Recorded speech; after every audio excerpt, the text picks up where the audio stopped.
Oke, kita masuk kesimpulan teman-teman. Nah, ini salah satu hal yang mungkin teman-teman tunggu. Nah, untuk kesimpulannya, yang pertama, 90% saham yang dijual ke publik adalah kepemilikan pemegang saham lama teman-teman, yaitu dari Azarin Alfa Berhad tadi ya, kalau nggak salah namanya, yaitu perusahaan dari Malaysia ataupun induk dari Mister DIY itu sendiri teman-teman. Ini juga merupakan salah satu indikasi divestasi ya, serta sisanya itu atau sebesar 10% itu merupakan saham baru teman-teman yang diterbitkan oleh perseroan untuk IPO kali ini. Jadi untuk divestasi sendiri itu bisa dilakukan melalui hal seperti ini teman-teman. Nggak melulu menjual setelah IPO ya. Dan ya biasanya sih menerbitkan saham baru itu lebih mudah teman-teman. Karena menaikkan valuasi kemungkinan besar. Tapi untuk kali ini ya valuasinya sudah dikerek lebih jauh dan pada akhirnya mereka menjual saham kepemilikan saham lamanya itu ke publik teman-teman. Ini salah satu hal yang mungkin cukup interesting ya. Dan teman-teman bisa lihat sendiri gitu ya. Nanti seperti apa. Lalu yang kedua yaitu value sangat besar teman-teman, yaitu berada di atas atau lebih dari 4 triliun rupiah teman-teman. Untuk perusahaan yang berada range-nya itu lebih dari 1 triliun ya, itu kemungkinan besar sangat sulit untuk diterbangkan di hari pertama teman-teman. Jadi ya kita agak bisa ekspektasi banyak ya kalau Mister DIY ini ke depannya mungkin ataupun hari pertama itu akan diterbangkan cukup tinggi gitu ya. Tapi mungkin seiring berjalannya dengan fundamental perusahaannya itu sendiri, dia itu mungkin harganya akan meningkat teman-teman. Yang ketiga yaitu harga nominal sangat besar. Ini maksudnya harga penawaran umum ya, jika dibandingkan dengan harga nominal. Harganya itu ya sangat besar ya, seperti tadi ada 6.700 ya hingga 7.300% itu lebih mahal untuk range tersebut ya. Kalau menurut saya sendiri sih, mungkin kemungkinan besar itu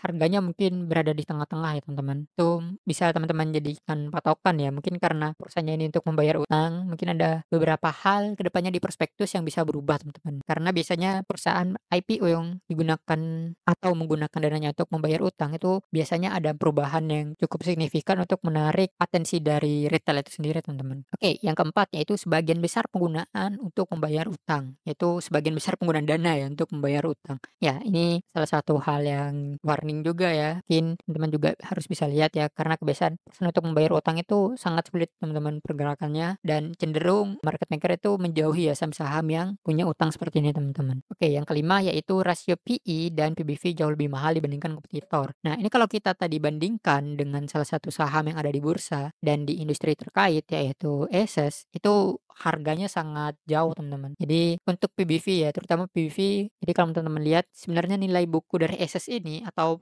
valuasinya ya, itu sangat jauh harganya teman-teman. Nah, kebanyakan biasanya kalau saya lihat ya dari investor, terutama investor asing itu melihat saham itu menarik berdasarkan PBV teman-teman. Yaitu jarang sekali melihat PE-nya teman-teman. Karena PBV itu reasonable sekali ya. Jadi tidaknya kalau perusahaan itu tidak begitu bagus earning-nya, dia itu punya book value yang cukup tebal gitu ya. Dan itu bisa membuat perusahaan itu lebih lancar ya di masa mendatang. Seperti itu teman-teman. Yang keenam ataupun yang terakhir teman-teman yaitu underwriter pada saham valuasi besar cenderung tanpa akumulasi ya. Ini sudah kita bahas ya sebelumnya. Jadi untuk underwriter-nya sendiri sebenarnya saya ragu ya kalau dia bakal ada pergerakan yang signifikan ataupun bisa kemungkinan underwriter-nya juga bisa jualan ya di hari pertama. Tapi kalau saya sendiri merasanya sih kemungkinan besar ya retail ya. Dan besar retail akan langsung jual di hari pertama ataupun teman-teman yang ikut dari IPO itu akan jual di hari pertama dan ya kalau tidak ada pembelian dari underwriter juga saya rasa pergerakannya juga akan sulit dan bisa aja minus ya teman-teman.